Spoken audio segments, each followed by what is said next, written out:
I used to have this misapprehension that directing was kind of a solo art form. It's the kind of the myth of the auteur. I mean, the auteur, to me, it's interesting because I genuinely believe that a movie ends up being an expression of the director in a weird way, in a way that doesn't actually make sense to me. The Autuer Theory, the idea that the director, writer, whatever, is the auteur, which is a very pretentious way of saying author. But anyway. Though the term auteur has captured the imagination of the world's greatest filmmakers for generations, those obsessed with cinema often settle on their own unique understanding of what auteur means and represents. To some, it is a statement meant to define a filmmaker's quality, while to others, it is a descriptor used to measure the degree of control a filmmaker has over a production. Because of these highly subjective understandings of the term, it simultaneously champions individuals by endowing them with authorship, while also stripping the art form of its inherently collaborative nature by short-sightedly attributing the contributions of many collaborators to a single person. Still, though one cannot ascribe a fixed meaning to the word auteur, its extraordinary role in the development of cinema remains undeniable. Movies are art, now more than ever. As such, to avoid getting lost at what the term auteur could mean to filmmakers, this three-part series will instead focus on what the term has meant to film history.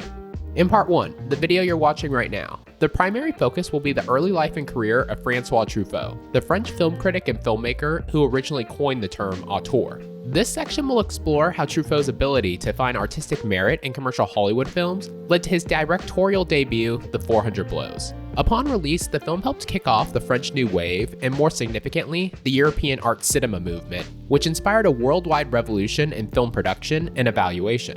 Afterward, part 2 will observe how, after the Paramount decision, a ruling by the United States Supreme Court that caused a financial downturn for the studio system, the New Hollywood, a young generation of filmmakers captivated by European art cinema, reinvigorated the film industry in the United States.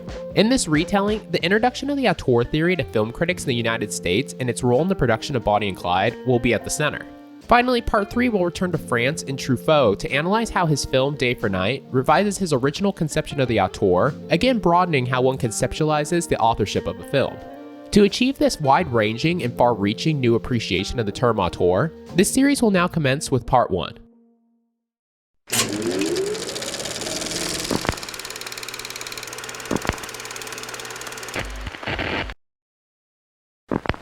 Born in France to a single mother in 1932, Truffaut was raised by his grandmother, who instilled in him an appreciation of literature and music from a young age. However, Truffaut was sent to live with his mother and stepfather in Paris after his grandmother died when he was 8. Around this same time, Truffaut experienced what he described as his first cinematic shock after seeing the film Paradise Lost. Unfortunately, 3 months after Paradise Lost was released, Paris was lost by France and became occupied by Nazi Germany. Though movie theaters would remain open during the occupation, what they could show was heavily regulated by German censors. For the next 4 years, as Paris operated as an open city during World War II, Truffaut found that he was unwelcome at home by his mother and stepfather and spent most of his time out of the house with friends. Because of this unstructured childhood and home life, Truffaut dropped out of school at 14, just a year after France regained its independence and held its first post-World War II elections. Although Truffaut was no longer enrolled in formal education, he pursued his academic interests by reading 3 books a week and watching 3 films daily. To meet this quota, Truffaut would watch countless Hollywood films that were previously not distributed to occupied France during the war, but were now flooding French theaters by directors such as Alfred Hitchcock, John Ford, and Howard Hawks. Though Truffaut's self-guided education greatly expanded his cinematic knowledge, he found himself constantly without money and in legal trouble, which led him to join the French army when he turned 18.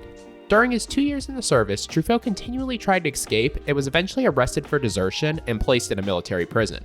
Fortunately, Andrei Bazin, an influential French film critic who Truffaut became friends with after joining a film club he ran in Paris, wrote to his political connections to secure Truffaut's release from prison and a job writing for a film magazine he founded, Cahiers du Cinéma. For the next 5 years, Truffaut wrote for Cahiers du Cinéma and published hundreds of articles about film. Though most of these articles were harsh, negative reviews of the most critically and commercially popular films made in France at the time, which earned Truffaut the nickname the gravedigger of French cinema from fellow Cahiers critics such as Jacques Rivette and Jean-Luc Godard, Truffaut's writings were more complex than simply offering a contrarian viewpoint. Instead, through several essays on film theory, Truffaut developed an approach to film criticism that argued the director was not a simple craftsperson. All right, everybody! Everybody save it! Save it. Tell them to go home. We're shutting down for a few weeks. What? Well, don't just stand there. Tell them. Everybody go home until further notice. but rather a serious artist who used the language of cinema to express their worldview. Lights, cameras, action! In practice, this meant that to Truffaut, a film like Stagecoach, which previously might have only been classified as a film starring John Wayne, or belonging to the Western genre, would be more accurately understood if it was recognized as a creative work authored by its director, John Ford. By centering film analysis around how a director authors a film, Truffaut advanced the idea that the basis of film criticism rested on comparing and contrasting films within a director's body of work to derive meaning from departures or similarities between content, aesthetics, or themes that were not evident when analyzing a single work by itself. Essentially, this version of film studies privileges the director over individual films, as it seeks to understand how the artist articulates themselves through the filmic language in place of evaluating the technical competency of the films. Truffaut's sentiment is best captured in his 1957 article, "The French Cinema is Dying Under False Legends," in which he states, "I don't believe in good and bad films. I believe in good and bad directors." C'était ça la politique des auteurs. C'était né d'une phrase de Giraudoux qui disait « Il n'y a pas de pièces de théâtre, il n'y a que des auteurs ». Giraudoux voulait dire « Il y a le bloc Claudel, le bloc Giraudoux, le bloc Molière, le reste, les pièces. Une pièce réussie par hasard n'a pas d'intérêt. » C'était ça l'idée. Based on these conceptions, despite pushback from Bazin, Truffaut, who is now an editor of Cahiers du Cinéma, issued a new policy for the magazine called La Politique des Auteurs, in English, the Author's Policy, that declared from then on Cahiers du Cinéma would focus its criticism primarily upon directors, and specifically those whose individualistic style qualified them. Though any criticism that privileges a single voice in a highly collaborative medium like film is circumspect, it is important to distinguish that Truffaut based his theories on the plethora of Hollywood films he absorbed during his youth. These films were made during the golden era of the Hollywood studio system, which began roughly with the invention of synchronized sound in 1928 and slowly ended by 1960 for reasons that will be discussed in depth during part 2 of this series. During the golden age, Hollywood studios were allowed to own theaters and control the careers of key behind-the-camera crew members and actors through lengthy, highly restrictive contracts. It's just Dumbo. I know who it is. I got him on loan from Disney. Him and half the cast of Fantasia. The best part is, they work for peanuts. These practices resulted in a vertically integrated, well-oiled production machine, where studios owned the plant and personnel required to make a film and had a guaranteed outlet to exhibit it. Now, what we put on the screen, it'll make the backs of their necks crawl. For commercial reasons, the studio system found it more efficient to produce these films in the classical style, in which form was de-emphasized and intended to be invisible, so it did not draw attention away from the content of the film's story. On the one hand, this resulted in Hollywood generating troves of specialized, well-trained technicians across all the branches of film production. However, on the other hand, because of the dehumanizing factory-like nature of the system, these individuals had few opportunities to experiment and personally express themselves artistically in their work. In a vast majority of cases, even the director was regulated to rendering an impersonal, objective reality and simply staged action in front of the camera. That said, during the Golden Age, a small legion of directors existed, most of whom Truffaut identified and valorized in his film criticism, who defied the commercial constraints placed upon them.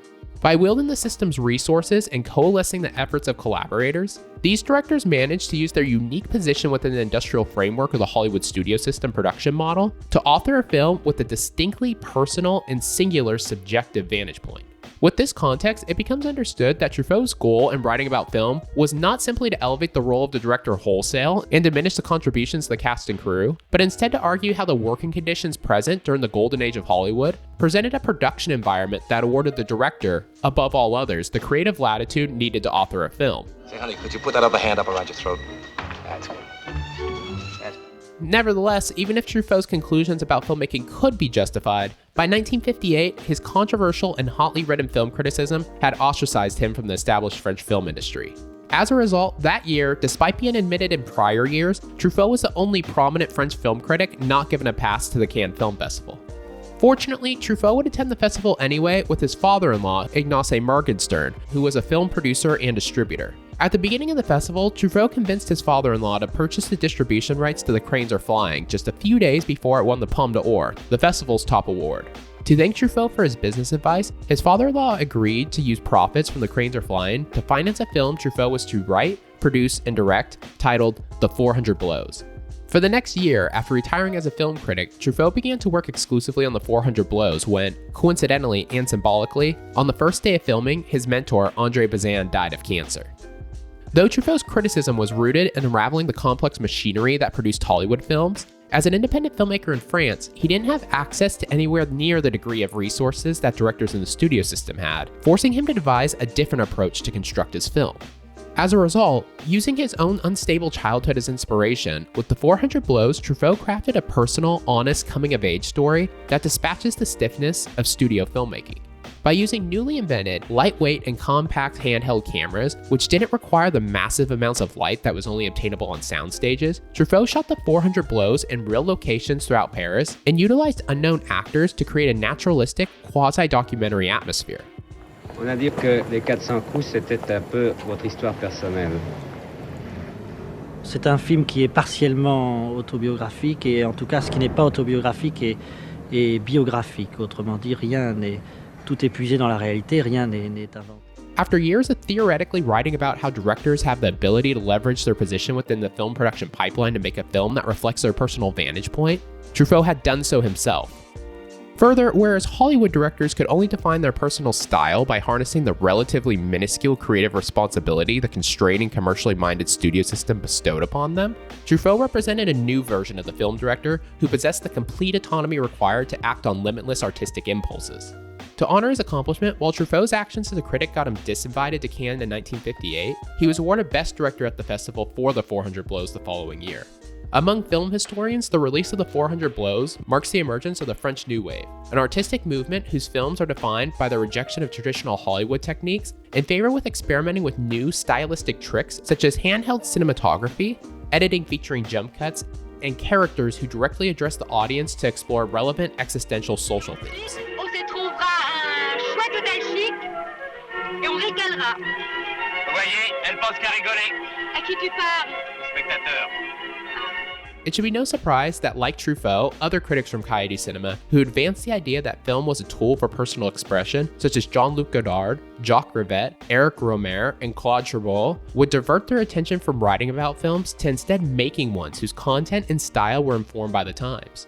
With the assistance of other French filmmakers like Agnès Varda, Jacques Demy, and Alain Resnais, who were not Cahiers alumni but challenged the limits of filmmaking, the French New Wave contributed to the even more significant cinematic movement that would define cinema in Europe during the post-war period, European art cinema.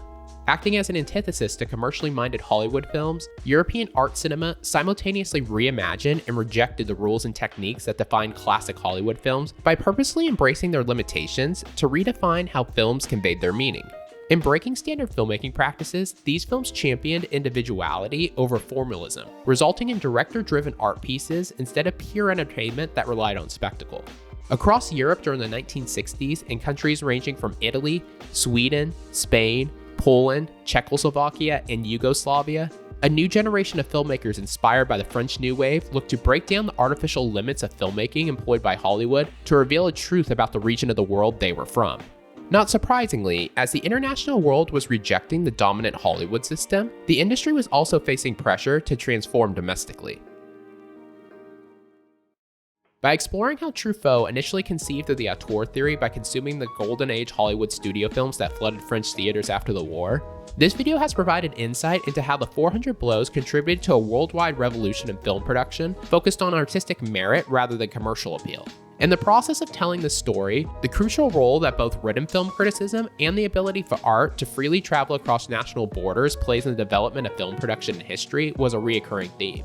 To build on these concepts further, in part 2 of the series, the impact Truffaut and the broader art cinema movement of the 1960s had on the decaying post-Paramount decision Hollywood system will be at the center. In doing so, the way this video focused on how films from the United States distributed in France impacted French filmmakers and film critics, part 2 will explore the inverse, how films from France distributed in the United States impacted American filmmakers and film critics. To ensure you don't miss part 2 of this series or any future Celluloid Cinema content, please like this video and subscribe to this channel. Thanks for watching.